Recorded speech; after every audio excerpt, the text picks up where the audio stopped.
If the sinking of the Lusitania showed Americans the dangers of modern war at sea, then the endless stalemate of the trenches revealed its nightmare on land. When people today picture World War I, they often imagine long lines of muddy trenches stretching across Europe, soldiers huddled in the cold, and the barren expanse of no man's land lying between them. This image is not just symbolic, it was the grim daily reality for millions of men on the Western Front. Trench warfare was not part of anyone's original war plan. In the opening months of 1914, armies still moved in sweeping maneuvers, hoping for quick victories. But modern technology, machine guns, long-range artillery, and rapid-fire rifles made open battle suicidal. By late 1914, both sides dug into the earth for protection, and what began as temporary defensive positions soon evolved into vast networks of trenches, stretching from the North Sea to the Swiss frontier. Life in the trenches was almost indescribable in its misery.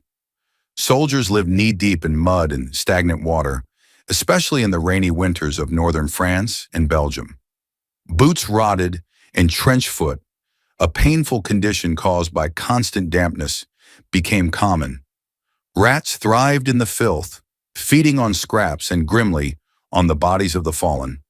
Lice infested uniforms, leaving men scratching until they bled. Sleep was scarce as artillery thundered day and night, and the fear of sudden attack never subsided. No man's land, the deadly stretch between opposing trenches, embodied the futility of the war. Covered in barbed wire, pockmarked by shell craters, and littered with the remains of previous assaults, it was a landscape of death. Any soldier ordered over the top to charge across it knew his chances of survival were slim. Machine guns mowed down attackers by the thousands, and even when ground was gained, it often measured only a few hundred yards. Perhaps most terrifying of all was the introduction of poison gas. Clouds of chlorine or mustard gas drifted across the battlefield, searing lungs, blinding eyes, and leaving men writhing in agony. Gas masks became essential, but they were clumsy and never guaranteed safety. For soldiers, the battlefield was not only a place of physical danger, but also of psychological torment. The constant shelling, the sight of death everywhere, and the endless waiting for attacks produced what was then called shell shock, what we now recognize as post-traumatic stress disorder. Yet amid the horror, soldiers found ways to endure. Letters and diaries reveal their longing for home, their humor in small moments, and their reliance on comradeship. Sharing a cigarette, singing a song, or carving a piece of trench art from spent shell casings offered fragments of humanity.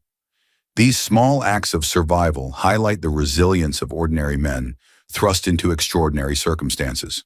For Americans, trench warfare was both a distant image and eventually a lived reality. When the United States entered the war in 1917, its soldiers, known as doughboys, quickly found themselves in the same muddy hell that had consumed European armies for years. Accounts from U.S. soldiers described their shock at the conditions and their struggle to adapt. For many, it was the first time they had ever traveled beyond their hometowns, and the sudden immersion into the trenches was like stepping into another world. The horrors of trench warfare left an indelible mark on global memory. Even after the guns fell silent, the imagery of endless mud, barbed wire, and devastated landscapes became shorthand for the senselessness of war. Writers such as Erich Maria Remarque in All Quiet on the Western Front, and poets like Wilfred Owen and Siegfried Sassoon captured the despair, ensuring that future generations would not forget. For U.S. audiences, the story of trench warfare resonates because it strips away the romantic notions of battle. It is not about generals and glory, but about ordinary men enduring inhuman conditions. It is about the psychological and physical cost of modern war, a cost that American families came to know personally when their sons crossed the Atlantic. In many ways, the trenches of France and Belgium were the crucible where America's 20th century identity as a world power was forged, tested in mud and blood.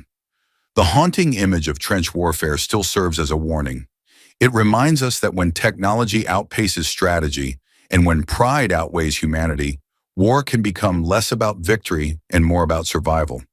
For the men who lived through it and for the nations that remember them, the trenches of World War I remain a symbol of both suffering and endurance.